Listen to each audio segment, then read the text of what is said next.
भारताच्या स्वातंत्र्यदिनी कोल्हापूरच्या विकासाला गतिमान करण्याचा संकल्प मंत्री प्रकाश आंबेडकर। कोल्हापूर जिल्ह्यातील सर्व लोकप्रतिनिधी, नागरिक आणि प्रशासकीय अधिकारी यांच्या माध्यमातून कोल्हापूर जिल्ह्याचा विकास अधिक गतिमान करण्याचा संकल्प या स्वातंत्र्य दिनाच्या निमित्ताने करत असल्याचं प्रतिपादन राज्याचे आरोग्यमंत्री आणि कोल्हापूर जिल्ह्याचे पालकमंत्री प्रकाश आंबेडकर यांनी केलं।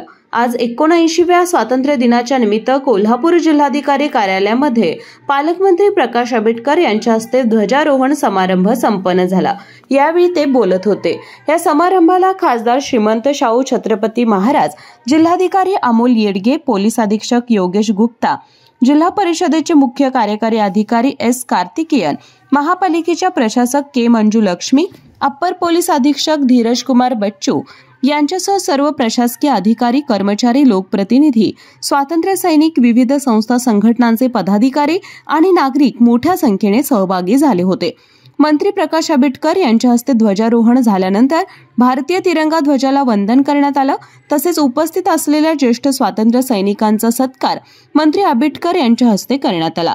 यावेळी बोलताना मंत्री आंबेडकर यांनी या 79व्या स्वातंत्र्य दिनाच्या निमित्तानं संपूर्ण देशभरात उत्साहाचं वातावरण असून कोल्हापूर जिल्ह्याच्या विकासाला अधिक गतिमान करण्याचा संकल्प करत असल्याचं प्रतिपादन करत स्वातंत्र्य दिनाच्या शुभेच्छा दिल्या।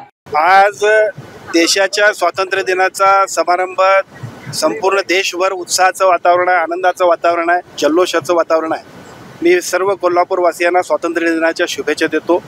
आजच्या स्वातंत्र्य दिनाच्या दिवशी कोल्हापूर जिल्ह्याच्या विकासासाठी सुद्धा या ठिकाणी जिल्हाधिकारी कार्यालयामध्ये जो काही संकल्प केलाय त्या पद्धतीने जिल्ह्याच्या विकासासाठी सुद्धा सर्व लोकप्रतिनिधी, सर्व नागरिक आणि सर्व प्रशासकीय अधिकारी यांच्या माध्यमातून या जिल्ह्याच्या विकासाला अधिक गतिमान करण्याचा संकल्प सुद्धा आज आपण केलेला आहे।